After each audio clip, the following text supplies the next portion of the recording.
अस्सलाम वालेकुम। क्या हाल है आप सबका? उम्मीद है आप सब हैरियत से होंगे। इस वीडियो में मैं आपको गाइड करूंगा कंप्लीट अबाउट नेस्ट स्कॉलरशिप के बारे में। किस तरह अप्लाई करना है, कब अप्लाई करना है, क्या एलिजिबिलिटी क्राइटेरिया, क्या कब और क्या नहीं करना चाहिए अप्लाई करते वक्त, और क्या अच्छा टाइम है अप्लाई करने का। ठीक है, तो ये मैंने आपके लिए एक पीडीएफ तैयार की है, सही है। इसमें न स्कॉलरशिप के बारे में आपको कंप्लीट गाइड किया जाएगा। तो जैसे कि आप सबको पता है कि नस वैसे मेरिट बेस्ड स्कॉलरशिप नहीं देता। नस सिर्फ नीड बेस्ड स्कॉलरशिप ही प्रोवाइड करता है। नस नीड बेस्ड स्कॉलरशिप मतलब जो बच्चे एलिजिबल हैं, फाइनेंशियली एलिजिबल। ठीक है, मेरिट नहीं देखेंगे, वो सिर्फ आपके फाइनेंशियल कंडीशन देखेंगे कि आप इस एलिजिबल हैं, कि अगर आप फीस नहीं अफोर्ड कर सकते तो वो फिर आपको नीड बेस्ड स्कॉलरशिप देंगे। उसके अलावा भी बहुत सी स्कॉलरशिप्स हैं जो कि लिंक्ड हैं। ठीक है, नस्ट वैसे खुद प्रोवाइड नहीं करता, बल्कि कोई ऑर्गेनाइजेशन है, कुछ गवर्नमेंट के प्रोजेक्ट्स हैं। ठीक है, इस तरह करके वो आपको प्रोवाइड करते हैं। सबसे पहले हम बात करेंगे नस नीड बेस्ड स्कॉलरशिप की, जो कि सबसे क्या लेके नस की फेमस स्कॉलरशिप है, नीड मतलब फाइनेंशियल हिसाब से। तो इसमें जो चीज मेन बात जो आपने माइंड में रखनी है ना, कि अप्लाई कब करना है। अच्छा, अप्लाई अप्लाई कब करना है? जो आपने नस नीड बेस है ना, इसके लिए आपने तब अप्लाई करना है जब आपने एनईटी के लिए अप्लाई करना है। ठीक है, काफी बच्चों को आइडिया नहीं होता, उन्हें लगता है कि शायद हमने जो है वो एडमिशन नस्ट में लेने के बाद ही अप्लाई करना है। तो ऐसी बात नहीं है, आपने इसको अप्लाई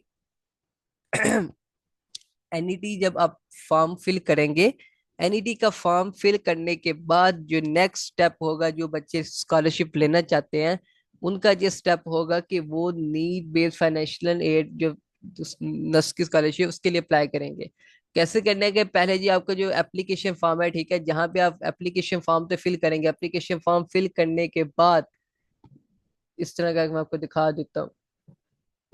इस तरह का कि आप 10-20 स्कॉलरशिप फॉर्म सारा फिल करेंगे, सारी फीस वगैरह दे के जो आपका नेक्स्ट जो आपका काम होगा ना करने वाला, वो होगा स्कॉलरशिप के लिए। और वो जो बॉक्स होता है ना, वो नीचे होगा, इस तरह करके आप देखेंगे नस need based financial application form, जो आप सबसे सबसे नीचे देखेंगे जहां पे मेंशन होगा। काफी बच्चों को नहीं पता होता, वो उनको लगता है शायद हमने जी एडमिशन के बाद अप्लाई करना है, तो ऐसी बात नहीं है। वो फॉर्म जो है वो नीचे होगा। ठीक है, बास का ऐसे होता है कि जब आप अप्लाई करेंगे तो फॉर्म जहाँ पे भी आ जाएगा, जहाँ पे टॉप पे ना येलो कलर का बन के आ जाएगा। मैंने एनईटी के लिए अप्लाई नहीं ना किया, आपने किया होगा। आप जब अप्लाई करेंगे ना, जहाँ पे येलो कलर का बॉक्स आ जाएगा टॉप पे, ठीक है, जहाँ पे नीचे देख लेना, नीचे होगा। आप इसको जब दबाएंगे तो क्लिक करेंगे तो जो है आपका दस need based financial application form open हो जाएगा। वो कहते हैं कि पहले सबमिट करो एप्लीकेशन फॉर्म, पहले मतलब एनईटी के लिए अप्लाई करो, देन इसके लिए अप्लाई करना है। ठीक है, और आपने अप्लाई उसी वक्त करना है। बेटर इसके आप एनईटी के दौरान ही अप्लाई करें, क्योंकि फर्स्ट कम वाला हिसाब है। ठीक है, और फाइनेंशियल कंडीशन भी देखी जाती है, लेकिन जो जल्दी अप्लाई करता है वो भी देखा जाता है, नस वो चीज को भी देखती है। तो आप एडमिशन के बाद भी अप्लाई कर सकते हैं, लेकिन चांसेस ज्यादा होंगे जब आप पहले अप्लाई करेंगे। ठीक है, मैंने इसका पीडीएफ फॉर्म भी रखा हुआ है। पीडीएफ फॉर्म बेसिकली उन बच्चों के लिए होता है जिन्होंने नस्ट में एडमिशन के बाद देना होता है ना, अप्लाई करना होता है, तो वो पीडीएफ देते हैं, उनके लिए भी मैंने ये दिखा दिया है। और जिन्होंने एनईटी के दौरान अप्लाई करना है, बेस्ट है एनईटी के दौरान अप्लाई करें, वो वैसे ही ऑनलाइन जाएंगे, वहां पे क्लिक करेंगे, उनका फॉर्म ओपन हो जाएगा। सेम ऐसा ही फॉर्म होगा, बस ये पीडीएफ में है, वो ऑनलाइन होगा।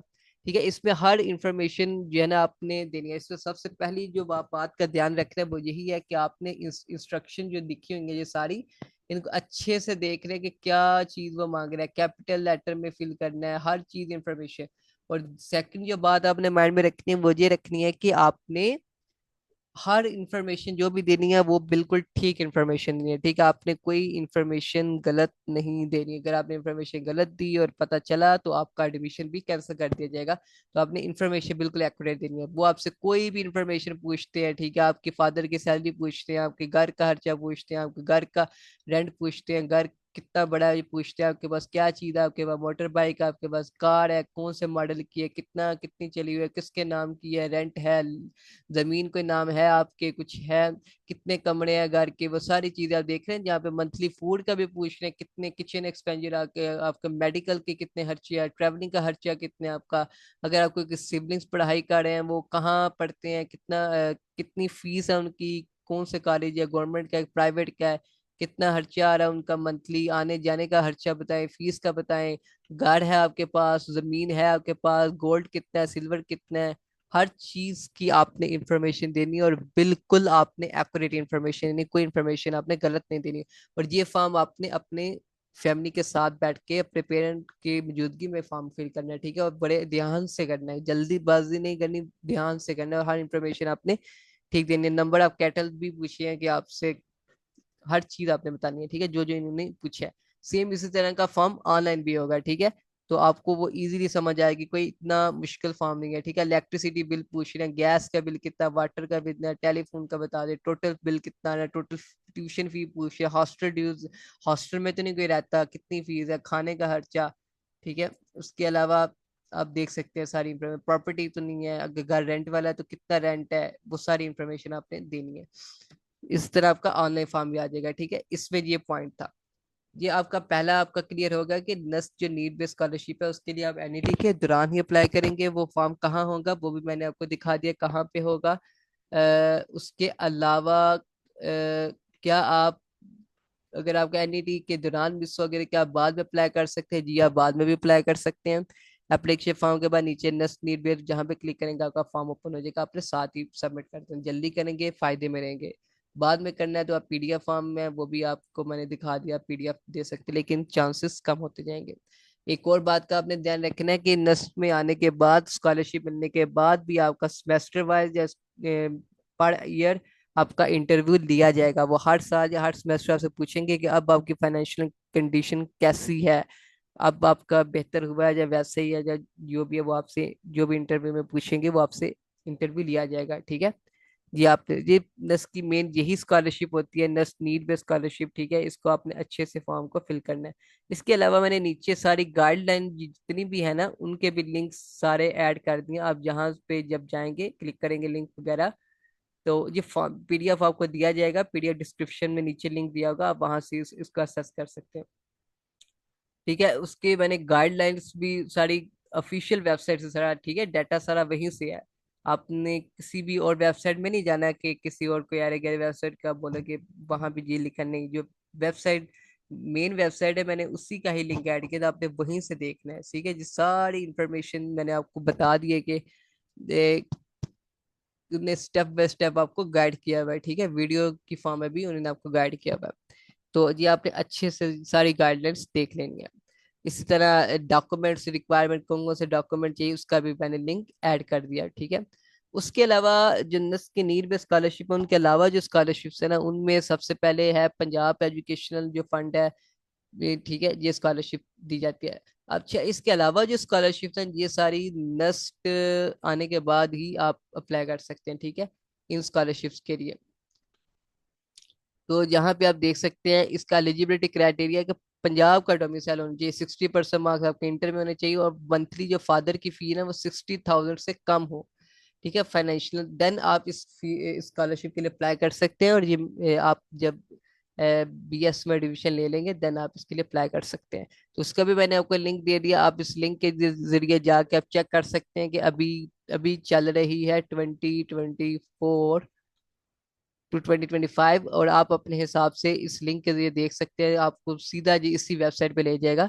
आप देख सकते हैं जी, जिस तरह जी नीचे एडवर्टाइजमेंट भी आपको दिखा रहा हूँ मैं, जहाँ पे इस तरह करके एडवर्टाइजमेंट आ जाएगा आपका। इस तरह नेक्स्ट है आपका, ये जो स्कॉलरशिप है ये बेसिकली स्पेसिफिकली है, जिस तरह वो सिर्फ पंजाब के बच्चों के लिए थी, ये बलोचिस्तान एंड फाटा के बच्चों के लिए ये स्कॉलरशिप है, ठीक है। उन बच्चों के लिए ये स्कॉलरशिप है। इसका एलिजिबिलिटी क्राइटेरिया आप देख सकते हैं कि आपके एज 22 से ज्यादा ना हो, बलोचिस्तान और फाटा का सेट डोमिसाइल होना चाहिए। और कैंडिडेट अगर कोई और स्कॉलरशिप ले रहा है तो वो भी एलिजिबल नहीं है। सेम फॉर उसके लिए भी पंजाब वाले के लिए, अगर आप कोई और स्कॉलरशिप ले रहे हैं तो देन आप एलिजिबल नहीं है इसके लिए। मतलब अगर आप नर्स की नीड बेस ले रहे हैं तो आप इसमें अप्लाई नहीं कर सकते। अगर आप नर्स की नीड बेस नहीं मिल रही, कोई स्कॉलरशिप नहीं मिल रही, देन आप इसके लिए एलिजिबल हैं। उसके अलावा सीएम होनिहार स्कॉलरशिप ये अभी ही लास्ट ईयर अनाउंस हुई है, ठीक है, इसका तो आपको आइडिया होगा। तो ये पंजाब के बच्चों के लिए आई थी, ठीक है। ये आपकी CM Honhaar undergraduate scholarship programme है। तो उनके मुताबिक गवर्नमेंट के मुताबिक हर साल आएगी, तो देन आप इसके हिसाब से भी देखते रहना कि हर साल आएगी तो आप उसको अप्लाई कर सकते हैं, ठीक है। इसका भी एलिजिबिलिटी क्राइटेरिया आप देख सकते हैं कि आपकी एज ये है वो 22 से ज्यादा ना हो, और आपकी फैमिली में इनकम ऑफ द एप्लीकेंट जो less than 3 lakh per month हो, ठीक है, 3 लाख पर मंथ हो। और फर्स्ट ईयर ही वाले ही अप्लाई कर सकते हैं, ठीक है। ये भी आपने माइंड में रखना। जब आप एडमिशन लेंगे देन आप इस लिंक के जरिए इस ऑफिशियल वेबसाइट पे चले जाना और चेक करते रहना कि अभी आई तो नहीं, उस हिसाब से फिर आप अप्लाई कर सकते हैं। ये वो स्कॉलरशिप्स हैं जो कि आप, अगर आपको नर्स की मेल स्कॉलरशिप नहीं मिलती नीड बेस्ड, तो देन आप ये वाले ऑप्शन भी अवेल कर सकते हैं। इसके अलावा अगर स्कॉलरशिप, अगर आपको लगता है कि यार स्कॉलरशिप नहीं मिल रही लेकिन अगर लोन मिल जाए तो भी अच्छा है, तो यहाँ पे मैंने वो भी चीज मेंशन कर दिया, इंटरेस्ट फ्री लोन। ठीक है, अगर आपको लगता है कि स्कॉलरशिप नहीं मिलने का लोन मिल जाए इंटरेस्ट फ्री, तो काफी बर्डन कम हो जाएगा। तो आप, मैंने लिंक दिया, आप सीधा इस वेबसाइट पे आएंगे और आप जो है वो यहाँ पे उन्हें एड्रेस आपको दे दिया है कि नस का main campus room number 212 first floor नस ट्रस्ट फंड मेन ऑफिस है। वहां पे जाके आप इसके लिए अप्लाई कर सकते हैं, ठीक है, नस ट्रस्ट फंड के लिए। और ये इंटरेस्ट फ्री है, ठीक है। उसके अलावा मैंने आपको बताया कि ये जो स्कॉलरशिप्स हैं इनके अलावा भी स्कॉलरशिप्स आती रहती हैं, ठीक है। गवर्नमेंट ऑर्गेनाइजेशन, बास नस्ल सोसाइटीज हैं, वो भी स्टूडेंट की हेल्प करते हैं, तो आप वो भी अवेल कर सकते हैं। जिस तरह HEC की है, FEWS ऑर्गेनाइजेशन है, MMSL ऑर्गेनाइजेशन है, ठीक है, वो लोन वगैरह दे रही है, जो स्कॉलरशिप दे रही है, ठीक है। आप वो दे सकते हैं। जिस तरह ये मैंने एक ओपन किया जी, आपके पास सामने आ गया पाकिस्तान बैतुल माल, ठीक है। ये अपने वो बच्चे जो स्टडी, जिनका स्टडी को अफोर्ड नहीं कर सकते जी, उनकी हेल्प वगैरह करते हैं। आप इस PDF में जाएंगे, इसको क्लिक करेंगे, आप सीधा जो है वो इधर आएंगे, यहाँ पे आप जो है ना वो अप्लाई वगैरह कर सकते हैं, ठीक है। जिस तरह पाकिस्तान बैतुल माल का मैंने आपको ओपन करके दिखाया, जहाँ पे फिर आप डायरेक्ट अप्लाई करेंगे, ठीक है। 10 महीने के बाद फिर आप उन्हें बताएंगे मैंने ये एडमिशन लिया हुआ है, तो मेरे फैमिली कितना खर्चा है और मैं अप्लाई नहीं, मेरी फैमिली का इतना खर्चा आ रहा है, तो जी सारा आप उनको बताएंगे कि जी मेरा इशू आ रहा है, ठीक है, तो वो आपको हेल्प वगैरह आपकी कर देंगे। इस ये सारा आपको मैंने गाइड किया है कि जो मेन नस की नीड पे स्कॉलरशिप पे अप्लाई कब करना है, कैसे करना है, क्या गलती नहीं करनी, ठीक है, बेहतर क्या है, कब अप्लाई किया जाए। उसके अलावा मैंने हर लिंक जो है ना अरेंज करके मैंने लगा दिया है, गाइडलाइन का भी लगा दिया है, डॉक्यूमेंट्स का भी लगा दिया है, पीफ का भी लगा दिया है। अगर बलोचिस्तान है फाटा के लिए अगर आ रही है तो उसका भी लगा दिया है, होनियार का भी लगा दिया है, ठीक है। अगर आपने लोन लेना है तो उसका भी मैंने लिंक कर दिया। आप इस लिंक्स के जरिए ऑफिशियल वेबसाइट में जाएंगे, वहां से आप डाटा सारा ले सकते हैं कि कब स्कॉलरशिप आ रही है, कैसे अप्लाई करना है, ठीक है। लेकिन अगर इसके बावजूद भी आपको मसला आ रहा है ना कि यहाँ पे अप्लाई कैसे करना था, कोई भी मसला आ रहा है, तो आप कमेंट बॉक्स में क्वेश्चन पूछ सकते हैं, हम इंशाल्लाह पूरी कोशिश करेंगे आपको गाइड करने की। इसके अलावा कोई भी मसला हुआ तो आप कमेंट में पूछ सकते हैं, ठीक है। मैंने कोशिश की है कि हर लिंक जो नस की स्कॉलरशिप के हवाले से मैं आपको गाइड करूँ, तो मैंने जो सारी अरेंज करके आपके लिए लगा दिया। इसका भी लिंक आपको नीचे से मिल जाएगा, ओके। इसके अलावा कोई मसला हो तो आप हमसे कमेंट बॉक्स में पूछ सकते हैं। शुक्रिया।